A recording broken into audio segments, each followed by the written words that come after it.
Hola chiquillos, en este video vamos a revisar lo que alcanzamos a ver de la guía 3 de comunicación oral, hoy martes 19 de mayo, ¿ya? Vamos a comenzar entonces con la primera pregunta de si se acordaban por qué era importante la oralidad y por qué era importante desarrollarla. Bueno, conversamos y analizamos que era importante porque nos ayudaba en el desarrollo de la literacidad, nos ayudaba a desarrollar el vocabulario, nos ayudaba también a reconocer distintos tipos de discurso y con sus diferentes complejidades, ¿cierto? El tema de las preguntas, es importante hacerse preguntas, porque además nos permite desarrollar la participación de los estudiantes y además, por ejemplo, tal como dice aquí, permite que ellos planteen puntos de vista, ¿ya? Se comenten ideas, se pueda no estar de acuerdo con una idea. eh, es importante esto, la escucha sin prejuicios, lograr empatizar con el otro. Lo importante no es solamente que ellos tengan ese espacio para hacerlo, que es muy importante por lo demás, sino que además tengan la confianza y se genere un clima de habla apropiado para poder entregar la opinión, para que los estudiantes pierdan el miedo y en eso también algunos de sus compañeros dieron ejemplos súper interesantes de cómo las cosas que dice el profesor, cómo lo dice, eh, influyen mucho en la capacidad de algunos estudiantes de pedir la palabra, de participar en clase y o de no hacerlo. ¿Ya? Entonces, ojo, considerando esa misma situación, tenemos que tener ciertas consideraciones como las que están acá.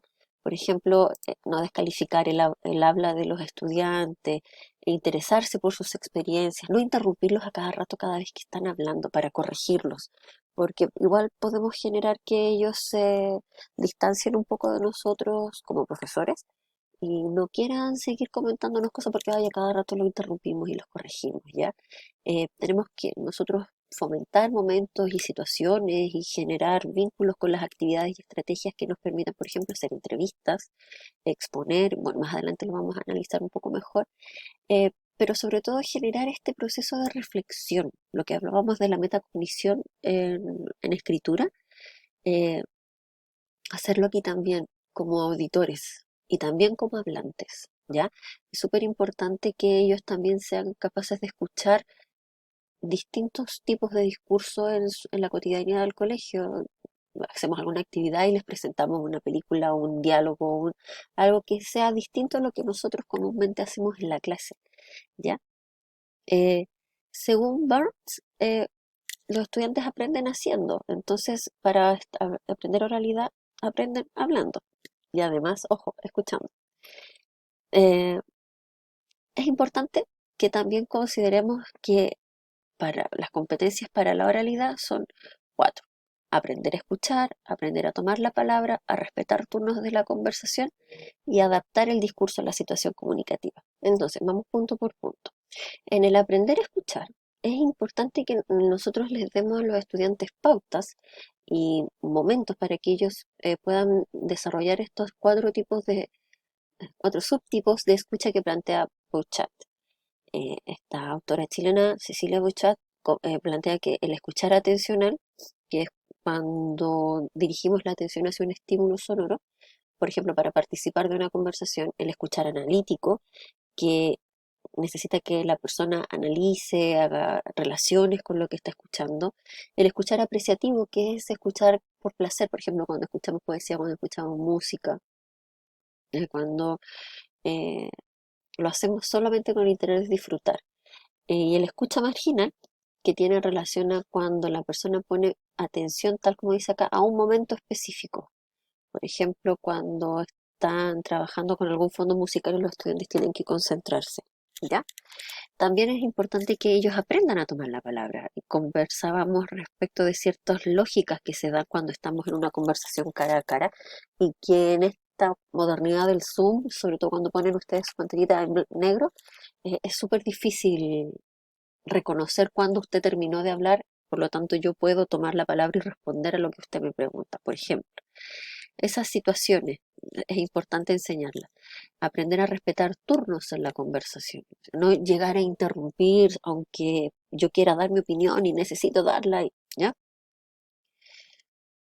El respetar turnos implica, por ejemplo, distintas situaciones como levantar la mano, utilizar el tiempo apropiado, intervenciones cortas y precisas, y eso es algo que se puede ir trabajando, se pueden ir desarrollando.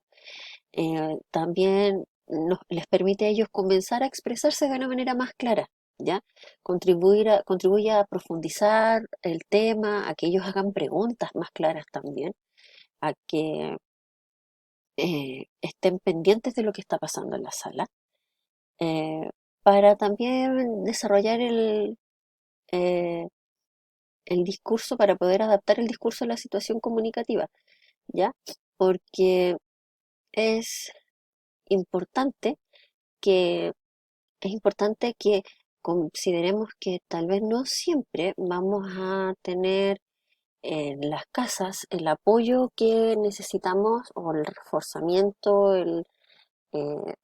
respecto de vocabulario, de niveles de habla, de contextos, porque para eso está la escuela, para otorgarle a los estudiantes más situaciones y momentos y vocabulario para que ellos puedan expresarse. Por lo tanto, si es importante que a pesar de que ellos no siempre modifiquen su vocabulario, que hablen de una manera, por ejemplo, aquí como están los 4 niveles de habla, hablen en su casa con un nivel marginal o con un nivel popular. Recuerden que estos niveles los van a encontrar con otros nombres, en otros son 3, a veces son 5, pero más o menos se entiende la idea de los 4 niveles, de los niveles del habla. Eh, no importa que no lo cambien, lo importante es que ellos sean capaces de entender el momento, el contexto, el tipo de discurso, su intención comunicativa y logren utilizar un vocabulario apropiado considerando todos estos factores que les estaba comentando. Entonces, eh, si el discurso, si la situación comunicativa amerita un habla formal y un cierto tipo de intencionalidad, si ellos lo pueden hacer, está bien, no importa que no lo hagan en la casa, porque tal vez en su casa tienen otras situaciones comunicativas, ¿ya? Entonces es importante que ellos sepan jugar con eso, que les demos esas oportunidades, ¿ya? Ahora, de acuerdo a las bases curriculares, que es la comunicación oral, para ellos es una competencia de la comunicación y dan las características del hablante competente, capaz de comunicar un mismo mensaje de diversas maneras, ¿ya? Eh, el orden, la progresión de objetivos de aprendizaje se supone que está centrado en que el estudiante es un actor protagónico, o sea que tiene muchas oportunidades para desarrollar la oralidad, para comprender también que la oralidad es un vehículo para comunicar sus sentimientos, sus conocimientos, lo que le está pasando, ¿ya? Entonces, tenemos que considerar desde los primeros años de la escolaridad trabajar mucho actividades de oralidad, considerando además que cuando ellos ingresan en primero básico a la escuela, la oralidad y la escucha son las dos habilidades que ellos manejan, pero no significa que porque ellos las manejan, las dominan completamente. Ya no podemos olvidar eso. Para las bases curriculares, o sea, según ellas, un hablante debería manejar 3 habilidades. Por ejemplo, la comprensión, la interacción y la expresión oral. Para ellos, la comprensión es comprender lo que escuchamos, ¿cierto? Eh, También podemos trabajar con los momentos de la lectura, por ejemplo, aquí establecer un propósito antes de escuchar un texto, activar conocimientos previos y luego recapitular, ya formular preguntas abiertas sería como durante la lectura. Para la interacción, eso, conversar, generar situaciones como de debate, generar situaciones de exponer, ¿ya? Que ellos sean capaces de interactuar de manera apropiada, respetuosa. Y la expresión oral es que ellos sean capaces de expresar en un texto oral breve lo que quieren hacer, no que se vayan por las ramas y no lleguen nunca al centro o al meollo del asunto, ¿ya? Eh, Quedamos en esta parte, ¿ya? Eh, Porque comentábamos que se buscaba mejorar el vocabulario. Siempre el vocabulario es súper importante en este tipo de, en este eje, que es el de realidad, ¿ya? Y les voy a subir en el próximo video qué es lo que vamos a ver en la siguiente clase, ¿ya? Así que los dejo hasta ahí, con todo el suspenso, y nos vemos en el siguiente video, ¿ya?